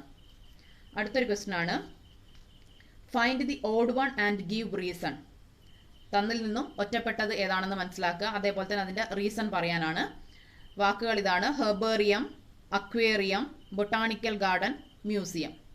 ഇതിൽ നിങ്ങൾക്ക് കേട്ടാൽ തന്നെ മനസ്സിലാവും, ഇതിൽ ഒറ്റപ്പെട്ട വാക്ക് എന്ന് പറയുന്നത് അക്വേറിയം ആണ്. ബാക്കി മൂന്നും ടാക്സോണമിക്കൽ എയ്ഡ്സ് ആണ്. അത് തന്നെയാണ് അതിൻ്റെ റീസൺ. അടുത്തൊരു ക്വസ്റ്റ്യൻ ഇതാണ്, you are provided with a stuffed rabbit and a dried leaf. As a biology student, which taxonomic aid will you choose to store them? നിങ്ങൾക്കൊരു സ്റ്റഫ്ഡ് റാബിറ്റിനെയും ഒരു ഡ്രൈഡ് ലീഫും കിട്ടിയിട്ടുണ്ട്. ഒരു ബയോളജി സ്റ്റുഡൻറ്റ് എന്ന നിലയിൽ ഏത് രീതിയിൽ നിങ്ങൾ ഇത് രണ്ടും കൺസേർവ് ചെയ്യും എന്നാണ് പറയുന്നത്. അപ്പോൾ സ്റ്റഫ്ഡ് റാബിറ്റ് നിങ്ങൾക്കറിയാം, സ്റ്റഫ്ഡ് ആയിട്ടുള്ള ആനിമൽസിനൊക്കെ കാണുന്നത് മ്യൂസിയത്തിലാണ്. ഡ്രൈഡ് ലീഫ് എന്ന് പറയുമ്പോൾ ഹെർബേറിയാണ്. ഹെർബേറിയം ഷീറ്റായിട്ട് കിട്ടുന്നുണ്ട്. മ്യൂസിയത്തിൽ പോയാലും നമുക്ക് ഹെർബേറിയം ഷീറ്റ് കിട്ടുന്നുണ്ട്. സോ ഡ്രൈഡ് ലീഫ് എന്ന് പറയുന്നത് ഹെർബേറിയത്തിലും സ്റ്റഫ്ഡ് റാബിറ്റ് എന്ന് പറയുന്നത് മ്യൂസിയത്തിലുമാണ് കിട്ടുന്നത്. അടുത്ത question, once you visited a museum, there are different kinds of animals and plants are preserved. How these plants and animals are preserved in a museum? ഒരു മ്യൂസിയത്തിൽ പോയി കഴിഞ്ഞാൽ ഏത് രീതിയിൽ പ്ലാന്റ്സും ആനിമൽസും പ്രിസർവ് ചെയ്യപ്പെട്ടിട്ടുണ്ട് എന്നാണ് ക്വസ്റ്റ്യൻ. നമ്മൾ ജസ്റ്റ് പോയി പറഞ്ഞിട്ടേ ഉള്ളൂ. പ്ലാന്റ്സ് ആണെങ്കിൽ ഹെർബേറിയം ഷീറ്റും സ്പെസിമെൻ ജാറും, ആനിമൽസ് ആണെങ്കിൽ specimen jar, insect box, stuffed animal, skeleton. അപ്പോൾ അതാണ് അതിൻ്റെ ആൻസർ. അടുത്ത ഒരു ക്വസ്റ്റ്യൻ വന്നിട്ട്, give notes on taxonomic key and herbarium. എന്താണ് ടാക്സോണമിക് കീ, എന്താണ് ഹെർബേറിയം? അപ്പോൾ ടാക്സോണമിക് കീ എന്താണെന്ന് ചോദിച്ചതിൽ 1.5 മാർക്ക്, അതേപോലെ തന്നെ ഹെർബേറിയം ഷീറ്റ് എന്താണെന്ന് ചോദിച്ചത്, ഹെർബേറിയം എന്താണെന്ന് ചോദിച്ചതിന് 1.5 മാർക്ക്. ഇങ്ങനെയാണ് കൊടുത്തിട്ടുള്ളത്. അപ്പോൾ നിങ്ങൾ എന്ത് ചെയ്യാന്ന് വെച്ചാൽ ഓരോ ടാക്സോണമിക് കീക്കും 3 പോയിന്റ് എഴുതണം, ഹെർബേറിയത്തിന് 3 പോയിന്റ് എഴുതണം. എങ്ങനെയെങ്കിൽ മാത്രമേ കംപ്ലീറ്റ് മാർക്ക് കിട്ടുള്ളൂ. ഇതിന് രണ്ടിനും 3 പോയിന്റ്സ് എഴുതാൻ നിങ്ങൾക്ക് അറിയായിരിക്കും. ടാക്സോണമിക് കീയിൽ വെക്കുകയാണെങ്കിൽ അതിൻ്റെ ഡെഫിനിഷൻ എഴുതാം. അതിൽ വരുന്ന 2 പോയിന്റ്സ് ആയിരുന്നു കപ്ലറ്റും ലീഡും, അതെന്താണെന്നും കൂടെ എഴുതാം. ഹെർബേറിയത്തിന് അതേപോലെ തന്നെ നിങ്ങൾ കുറേ കാര്യങ്ങൾ പഠിച്ചു വെച്ചിട്ടുണ്ട്. അതിൽ ഇമ്പോർട്ടൻ്റ് ആയിട്ട് തോന്നുന്ന 3 കാര്യങ്ങൾ, എന്താണ് ഹെർബേറിയം എന്നും സ്റ്റോർ ചെയ്യുന്നത് രീതി, പിന്നെ ഒരു ഹെർബേറിയം ഷീറ്റിൽ എന്തൊക്കെ ഡീറ്റെയിൽസ് ആണ് ഉണ്ടാവുക, ഇതൊക്കെ നമുക്ക് എഴുതാം. അതിലേത് വേണമെങ്കിലും പ്രധാനപ്പെട്ടെന്ന് തോന്നുന്ന 3 പോയിന്റ്സ് മാത്രം എഴുതാം. അടുത്ത question, dash serve as a quick reference material in taxonomical studies. അതിൽ 2 ക്വസ്റ്റ്യൻ വരുന്നുണ്ട്. A which one, B why. ഏതോ ഒരു കാര്യം ക്വിക്ക് റെഫറൻസ് മെറ്റീരിയൽ ആണ് ഇൻ ടാക്സോണമിക് സ്റ്റഡീസ്, ഏതാണത്, എന്തുകൊണ്ട്? ആൻസർ നിങ്ങൾക്ക് അറിയാം, ഹെർബേറിയാണ്. എന്തുകൊണ്ടാണ്? നമുക്ക് ആ ഒരു ഷീറ്റ് കിട്ടിയാൽ തന്നെ പെട്ടെന്ന് മനസ്സിലാക്കാൻ പറ്റും. അതിലുള്ള ഡീറ്റെയിൽസ് അതിൻ്റെ താഴെ തന്നെ കൊടുത്തിട്ടുണ്ട്. ഒരുപാട് തിരഞ്ഞു പോകേണ്ട ആവശ്യമൊന്നുമില്ല. അത് തന്നെയാണ് അതിൻ്റെ റീസൺ. അപ്പോൾ നിങ്ങൾക്ക് ആ ഒരു ആൻസർ പെട്ടെന്ന് തന്നെ എഴുതാൻ പറ്റും. അടുത്തത്, rearrange the order of classification. ഒരുപാട് തവണ റിപ്പീറ്റ് ചെയ്ത് വന്ന ക്വസ്റ്റ്യൻ ആണ് റീഅറേഞ്ച് ചെയ്യാനുള്ളത്. അതായത് സ്പീഷീസ്, ജീനസ്, ഫാമിലി എന്ന് പറയുന്ന ആ ഒരു ഓർഡർ ഉണ്ടല്ലോ, അത് ഓർഡർ മാറിപ്പോവാതെ നല്ല രീതിയിൽ തന്നെ പഠിച്ചു വെക്കുക. പ്ലാന്റിൻ്റെ കേസിലും ആനിമലിൻ്റെ കേസിലും അത് അധിക ക്വസ്റ്റ്യൻസിലും റിപ്പീറ്റ് ചെയ്ത് വന്നിരിക്കുന്നതാണ്. അതുകൊണ്ട് അതെന്തായാലും പഠിച്ചു വെക്കുക. അടുത്തത്, മാച്ച് ദ ഫോളോയിങ്. അധികവും നിങ്ങൾക്ക് കാണാൻ പറ്റുന്ന ഒരു ടൈപ്പ് ക്വസ്റ്റ്യൻ ആണത്. എ ബി സെക്ഷനായിട്ട് എന്താ പറയേണ്ടത് കൊടുത്തിട്ടുണ്ടാവും. അതിൽ എ ബി സെക്ഷനെ മാച്ച് ചെയ്തിട്ട് എഴുതാനാണ്. ഇവിടെ ഒരു ക്വസ്റ്റ്യൻ വന്നിട്ട് എ സെക്ഷനിൽ വന്നത് unit of classification, lowest taxonomic category, Panthera, highest taxonomic category. അതാണ് എ സെക്ഷനിൽ. ബിയിൽ കിങ്ഡം, ജീനസ്, സ്പീഷീസ്, ടാക്സോൺ. ഒന്നാമത്തത് യൂണിറ്റ് ഓഫ് ക്ലാസിഫിക്കേഷൻ എന്ന് പറഞ്ഞാൽ നമുക്കറിയാം ടാക്സോൺ ആണ്. രണ്ടാമത്തെ question lowest category species, highest category kingdom. പിന്നെ ഒന്നുള്ളത് പാന്തറയാണ്. നമ്മൾ പാന്തറ എന്ന് പറയുന്ന ടേം ജീനസ് ആയിട്ടാണ് പറയുക. സോ അതിൻ്റെ നേരെ അതും മാച്ച് ചെയ്യാം. അടുത്ത question, write the scientific names of the following: lion, frog, house fly, tiger. Scientific names ചോദിക്കാൻ ചാൻസ് ഉള്ളതും ചോദിച്ചിട്ടുള്ളതുമായിട്ടുള്ള കുറച്ച് ആനിമൽസിൻ്റെയും പ്ലാന്റ്സിൻ്റെയും സയൻറ്റിഫിക് നെയിംസ് ഞാൻ ഫസ്റ്റ് വീഡിയോയിൽ ഇട്ടിട്ടുണ്ടായിരുന്നു. കഴിയുന്നതും അതിൻ്റെയൊക്കെ സയൻറ്റിഫിക് നെയിംസ് നിങ്ങൾ പഠിക്കുക. റിപ്പീറ്റഡ് ആയിട്ട് ചോദിച്ചു വന്നിട്ടുള്ളതാണ് അന്നിട്ടത്. അതിൽ തന്നെയുള്ള 4 ഇതിൽ ചോദിച്ചിട്ടുള്ളത്. ലയൺ എന്ന് പറയുന്നത്, പാന്തീറ Leo, frog, house fly, tiger. ഈ 4 ഇവിടെ ചോദിച്ചിട്ടുള്ളത്. അടുത്ത ക്വസ്റ്റ്യൻ ആണ്, Raju collected A skull of an animal and A living rare animal during his study tour. Select the suitable location for each from the list given in brackets. അതായത് ഒരു study ടൂറിൽ Raju collect ചെയ്തതാണ് ഒരു ആനിമലിൻ്റെ skull, അതേപോലെ തന്നെ living rare animal. ഈ രണ്ടും നിങ്ങൾക്ക് താഴെ തന്നിട്ടുള്ള ബ്രാക്കറ്റിൽ നിന്നും എവിടെ നിങ്ങൾക്കത് സ്റ്റോർ ചെയ്യാം എന്നാണ് ചോദിച്ചിരിക്കുന്നത്. അതിൽ ബ്രാക്കറ്റിൽ വന്നത് ബൊട്ടാണിക്കൽ ഗാർഡൻ, സൂ, ഹെർബേറിയം, മ്യൂസിയം. അപ്പോൾ സ്കൾ ഓഫ് ആൻ ആനിമൽ എന്ന് പറയുമ്പോൾ എന്തായാലും നമുക്കത് മ്യൂസിയത്തിൽ സ്റ്റോർ ചെയ്യാം. ഒരു rare animal, living rare animal, അപ്പോൾ നമുക്കത് എന്തായാലും സൂവിലാണ് സ്റ്റോർ ചെയ്യാൻ പറ്റുക. കാരണം ബാക്കി ബൊട്ടാണിക്കൽ ഗാർഡനും ഹെർബേറിയം ആണുള്ളത്. എന്തായാലും അതിൽ പ്ലാന്റ്സ് ആണല്ലോ സ്റ്റോർ ചെയ്യുന്നത്. ആനിമൽസ് എന്തായാലും ഒന്നുകിൽ സൂ ആയിരിക്കണം, അത് ലിവിങ് ആണെങ്കിൽ. ഡെഡ് ആണെങ്കിൽ നമുക്ക് മ്യൂസിയത്തിലും സ്റ്റോർ ചെയ്യാൻ പറ്റും. അടുത്ത question, പാന്തീറ Leo is the scientific name of lion. List the rules you must follow to write this scientific name. Just ഒന്നുമില്ല, സയൻറ്റിഫിക് നെയിംസിൻ്റെ റൂൾസാണ് ഇവിടെ എഴുതേണ്ടത്. അതിൻ്റെ മുന്നേ ആയിട്ട് ഒരു പാന്തീറ ലിയോ എന്ന് പറയുന്നത് ലയണിൻ്റെ സയൻറ്റിഫിക് നെയിമാണെന്ന് പറഞ്ഞിട്ടുണ്ട്. ജസ്റ്റ് ഒന്ന് മനസ്സിലാവാൻ വേണ്ടി പറഞ്ഞു എന്നേ ഉള്ളൂ. കാര്യം എഴുതേണ്ടത് എന്താണെന്ന് വെച്ചാൽ നമ്മൾ പഠിച്ചിട്ടുള്ള 4 റൂൾസാണ് ലിസ്റ്റ് ഔട്ട് ചെയ്യേണ്ടത്. അടുത്തത്, find the odd one from the brackets. ബ്രാക്കറ്റ്സിലുള്ളത് ഗ്രോത്ത്, മെറ്റബോളിസം, ഡീക്കേയിങ്, റീപ്രൊഡക്ഷൻ. ഇതിൽ ഓഡ് വൺ എന്ന് പറയാൻ ഡീക്കേയിങ് ആണ്. കാരണം ഗ്രോത്ത്, മെറ്റബോളിസം, റീപ്രൊഡക്ഷൻ ഇതൊക്കെ നമ്മൾ ലിവിങ് ബീങ്സിൻ്റെ ഫീച്ചേഴ്സ് ആയിട്ട് പഠിച്ചതാണ്. അപ്പോൾ അതിൻ്റെ റീസൺ ഒന്നും ചോദിച്ചിട്ടില്ല. അതുകൊണ്ട് ജസ്റ്റ് നമുക്ക് എന്ത് ചെയ്യാൻ മതി, ഓഡ് വൺ ഏതാണെന്ന് എഴുതിയാൽ മാത്രം മതി, ഡീറ്റെയിൽ വേണ്ട. അടുത്തതാണ്, find out the specific and generic names from the given scientific names of leopard. അതിൻ്റെ സയൻറ്റിഫിക് നെയിമും കൊടുത്തിട്ടുണ്ട്, പാന്തീറ പാർഡസ്. ഇതിൽ നിന്ന് ജീനസ് നെയിം, ജനറിക് നെയിം ഏതാണ്, സ്പെസിഫിക് നെയിം, സ്പീഷീസ് നെയിം ഏതാണെന്ന് എഴുതാനാണ്. സിമ്പിളാണ്. പാന്തീറ ജനറിക് നെയിമും പാർഡസ് സ്പീഷീസ് നെയിമുമാണ്. നെക്സ്റ്റ് വന്നിട്ട് ഗീവ് ദ നെയിംസ് ഓഫ് എന്ന് പറഞ്ഞിട്ട് 4 സെക്ഷൻ കൊടുത്തിട്ടുണ്ട്, ABCD എന്ന് പറഞ്ഞിട്ട്. എയിൽ പ്രൊപ്പോസർ ഓഫ് ബൈനോമിയൽ നോമൻക്ലേച്ചർ അറിയാലോ, കരോളസ് ലിന്നേയസ്. രണ്ടാമത്തത് ഫാദർ ഓഫ് ടാക്സോണമി, അതും നമ്മൾ പഠിച്ചിട്ടുണ്ട്, അതും കരോളസ് ലിന്നേയസ് ആണ്. മൂന്നാമത്തത് പ്രൊപ്പോസർ ഓഫ് ട്രൈനോമിയൽ നോമൻക്ലേച്ചർ. ആരായിരുന്നു ട്രൈനോമിയൽ നോമൻക്ലേച്ചറിൻ്റെ പ്രൊപ്പോസർ എന്ന് പറയുന്നത്? ലാമാർക്കാണ്. അടുത്തത് ഫൗണ്ടർ ഓഫ് ടാക്സോണമി, ടാക്സോണമിയുടെ ഫൗണ്ടർ. മാറിപ്പോരുത്, ഫാദറും ഫൗണ്ടറും മാറിപ്പോരുത്. ഫാദർ ലിനേയസ് ആണ്, ഫൗണ്ടർ അരിസ്റ്റോട്ടിലാണ്. ഓക്കെ. അടുത്തത്, classification is the arrangement of organisms into groups based on some peculiarities. List out 2 merits of classification. ക്ലാസിഫിക്കേഷൻ്റെ ഏതെങ്കിലും 2 മെറിറ്റ്. നമ്മൾ 3 മെറിറ്റ് പറഞ്ഞിട്ടുണ്ട്, അതിലേതെങ്കിലും 2 മെറിറ്റുകൾ എഴുതാം. പിന്നെ ഡിഫൈൻ മാനുവൽ ആൻഡ് മോണോഗ്രാഫ്. അറിയാലോ, മാനുവലിൻ്റെയും മോണോഗ്രാഫിൻ്റെയും ജസ്റ്റ് ഡിഫിനിഷൻ മാത്രം എഴുതാം.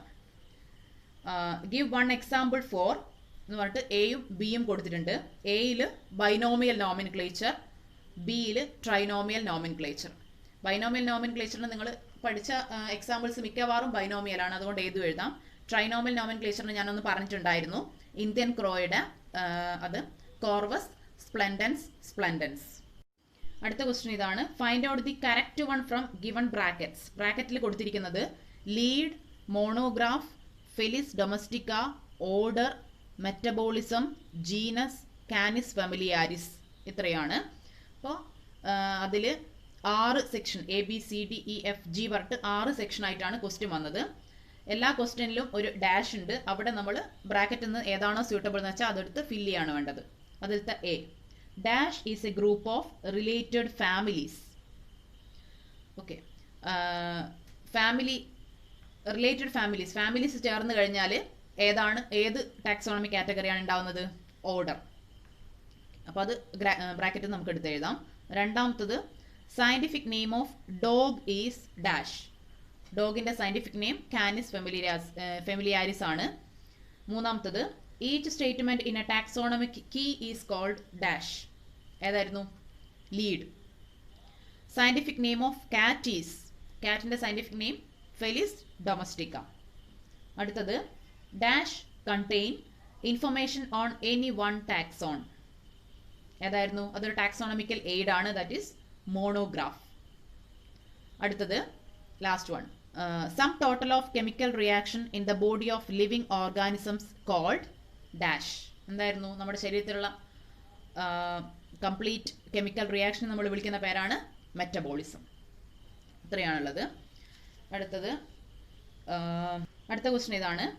Reena got a twig of chrysanthemum plant and a dead ladybird beetle from near to her friends Sita's home.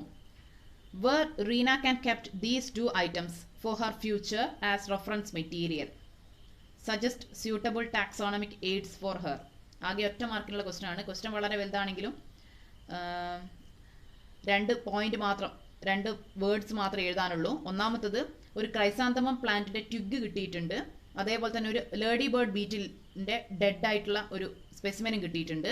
ഇത് രണ്ടും എവിടെ പ്ലേസ് ചെയ്യാം? ഫോർ ഹർ ഫ്യൂച്ചർ റെഫറൻസ് എന്നാണ്. അപ്പോൾ ഒരു ക്രൈസാന്തം പ്ലാന്റിന്റെ ട്വിഗ് കിട്ടിക്കഴിഞ്ഞാൽ നമുക്കതൊരു ഹെർബേറിയത്തിൽ പ്ലേസ് ചെയ്യാം. അതേപോലെ തന്നെ ഒരു ഡെഡ് ലേഡി ബേർഡ് ബീറ്റിലിനെ കിട്ടിക്കഴിഞ്ഞാൽ നമുക്കത് ഒരു ഇൻസെക്ട് ബോക്സിലും പ്ലേസ് ചെയ്യാം. അപ്പോൾ ഇത്രയും ക്വസ്റ്റ്യൻസ് ആണ്. ഒരു 10-20 ക്വസ്റ്റ്യൻസ് ഉണ്ട്. ഇതിൽ തന്നെ എനിക്ക് തോന്നുന്നത് കുറച്ച് ക്വസ്റ്റ്യൻസ് എന്തായാലും നമുക്ക് പ്രതീക്ഷിക്കാവുന്നതാണ്. അതിലത്തെ ഒന്നാണ് ആ ഒരു ടാക്സോണമിക് കാറ്റഗറിയിലെ സ്പീഷീസ് ജീനസ് എന്ന് പറയുന്നത്. അതെന്തായാലും അവിടെ ഇവിടെയായിട്ട് മാറ്റി തന്നിട്ട് റീഅറേഞ്ച് ചെയ്യാൻ എന്തായാലും ഒരു ക്വസ്റ്റ്യൻ നിങ്ങൾക്ക് പ്രതീക്ഷിക്കാം. അതേപോലെ തന്നെ ചോദിക്കാവുന്ന മറ്റൊരു ക്വസ്റ്റ്യൻ ആണ് നോമൻക്ലേച്ചറിന്റെ റൂൾസ്. പല രീതിയിലും അത് ചോദിക്കുന്നുണ്ട്. റൂൾസ് എഴുതാൻ പറയുന്നുണ്ട്. അല്ലെങ്കിൽ ഏതെങ്കിലും ഒരു ആനിമലിന്റെ പേര് തന്നിട്ട് എങ്ങനെയായിരിക്കും ഈ ഒരു പേരിലേക്ക് എത്തപ്പെട്ടത് എന്നൊക്കെയുള്ള രീതിയിൽ ക്വസ്റ്റ്യൻ വരുന്നുണ്ട്. പിന്നെ അതേപോലെ തന്നെയാണ് expansion of ICBN and ICCN. ഒട്ടുമിക്ക ക്വസ്റ്റ്യൻസിലും കണ്ടുവരുന്ന ഒരു ക്വസ്റ്റ്യൻ ആണ് ഈ എക്സ്പാൻഷൻ എന്ന് പറയുന്നത്. പിന്നെ സുവോളജീൻ്റെ കേസിൽ നിങ്ങൾക്ക് അറിയാലോ, ഒരുപാടൊന്നും എഴുതി കൂട്ടാൻ നമുക്ക് ഉണ്ടാവില്ല. പോയിന്റ് ആണ് ഉണ്ടാവുക. ചിലപ്പോൾ സിംഗിൾ വേർഡ് ആയിരിക്കും. ആ ഒരു സിംഗിൾ വേർഡിന് വരെ 1 മാർക്ക് നമുക്ക് സ്കോർ ചെയ്യാൻ പറ്റുന്നതാണ്. സോ എന്ത് ചെയ്യാന്ന് വെച്ചാൽ ഒരുപാട് വലിച്ചു വരിയിട്ട് പോലെ പഠിക്കാതെ പോയിന്റ് ആയിട്ട് തന്നെ പഠിക്കാൻ ശ്രമിക്കുക. അതേപോലെ തന്നെ എന്താണ് ചോദിച്ചത് അതിന് മാത്രം ആൻസർ ചെയ്താൽ മതി. പോയിന്റിന് മാത്രമാണല്ലോ മാർക്ക് കിട്ടുന്നത്. അതുകൊണ്ട് ഒരുപാട് സമയം എടുത്തിട്ട് എഴുതാനുള്ള ഒരു എക്സാം ആയിരിക്കില്ല. കഴിയുന്നത് എന്ത് ചെയ്യാന്ന് വെച്ചാൽ ഇതേപോലെ തന്നെ നേരത്തെ പറഞ്ഞ പോലെ റിപ്പീറ്റഡ് ആയിട്ട് വരുന്ന ക്വസ്റ്റ്യൻസ് എന്തായാലും പഠിച്ചു വെക്കുക. അതേപോലെ തന്നെ മെയിനായിട്ട് പഠിച്ചു വെക്കേണ്ട മറ്റൊരു കാര്യമാണ് സയന്റിഫിക് നെയിംസ്. ഞാൻ നേരത്തെ പറഞ്ഞല്ലോ ഒരു 10ഓളം സയന്റിഫിക് നെയിംസ് പറഞ്ഞിട്ടുണ്ടായിരുന്നു. അത് എന്ന് വെച്ചാൽ ഞാൻ പല പഴയ ക്വസ്റ്റ്യൻസിൽ നിന്നും അതേപോലെ തന്നെ ക്വസ്റ്റ്യൻ ബാങ്ക് പോലെയുള്ള ബുക്കുകളിൽ നിന്നും കളക്ട് ചെയ്തതാണ്. അത് തന്നെയാണ് റിപ്പീറ്റഡ് ആയിട്ട് ചോദിച്ചുകൊണ്ടിരിക്കുന്നതും. സോ സയന്റിഫിക് നെയിംസ് മറക്കാതെ പഠിക്കുക. സോ ഇത്രയാണ് ഇതിൽ മെയിൻ ആയിട്ടുള്ളത്. അതേപോലെ തന്നെ നോമൻക്ലേച്ചറിൽ ബൈനോമിയലും ട്രൈനോമിയലും തമ്മിലുള്ള ഡിഫറൻസും പ്രൊപ്പോസറും അതിനുള്ള എക്സാമ്പിളും കൂടെ മറക്കാതെ പഠിച്ചു വെക്കുക. ഇത്രയും ആയാൽ തന്നെ ഈ ഒരു ചാപ്റ്റർ ഓൾമോസ്റ്റ് കംപ്ലീറ്റഡ് ആയി. സോ ഈ ഒരു ചാപ്റ്ററിൻ്റെ ഒരു എക്സാം വരികയാണെങ്കിൽ നിങ്ങൾ പ്രിപ്പയർഡ് ആയി ഇതിലൂടെ എന്ന് ഞാൻ വിശ്വസിക്കുകയാണ്. ഞാൻ പറഞ്ഞല്ലോ, ഈ ഒരു വീഡിയോ കാണുമ്പോൾ നിങ്ങൾക്കൊരു കംപ്ലീറ്റ് ആയിട്ട് കിട്ടിയോ എന്ന് എനിക്കറിയില്ല. ഒരു ഫസ്റ്റ് പോർഷൻ, അതായത് ആ റിവ്യൂ കുറച്ച് ഞാൻ ഫാസ്റ്റായിട്ടാണ് പോയത്. കാരണം ആദ്യത്തെ വീഡിയോസ് ഓരോ ടോപ്പിക്കും ഡീറ്റെയിൽ ആയിട്ട് ഇട്ടതുകൊണ്ടാണ്. സോ കഴിയുന്നത് നിങ്ങൾ ആദ്യത്തെ വീഡിയോസ് കാണാൻ ശ്രമിക്കുക. അതിനുശേഷം ഈ ഒരു വീഡിയോ കാണുകയാണെങ്കിൽ നിങ്ങൾക്ക് എന്തായാലും ഈ ഒരു ചാപ്റ്റർ കംപ്ലീറ്റ് ആയിട്ട് അതിൻ്റെ ടോപ്പിക്ക് കിട്ടുമെന്നാണ് വിചാരിക്കുന്നത്. അപ്പോൾ ഇന്നത്തെ വീഡിയോ നിങ്ങൾക്ക് ഇഷ്ടപ്പെട്ടു എന്നാണ് വിചാരിക്കുന്നത്. ഇഷ്ടപ്പെട്ടെങ്കിൽ ലൈക്ക് ചെയ്യാം. ഞാൻ മുമ്പ് പറയാറുള്ള പോലെ ഉപകാരപ്രദമാവുന്നവരുണ്ടെങ്കിൽ അവർക്ക് വേണ്ടിയിട്ട് വീഡിയോ മാക്സിമം ഷെയർ ചെയ്ത് കൊടുക്കുക. സബ്സ്ക്രൈബ് ചെയ്യാം. അതേപോലെ തന്നെ ബെല്ലൈക്കൺ ക്ലിക്ക് ചെയ്യുകയാണെങ്കിൽ നിങ്ങൾക്ക് തുടർന്നുള്ള വീഡിയോസ് നോട്ടിഫിക്കേഷൻസ് ആയിട്ട് കിട്ടുന്നതായിരിക്കും.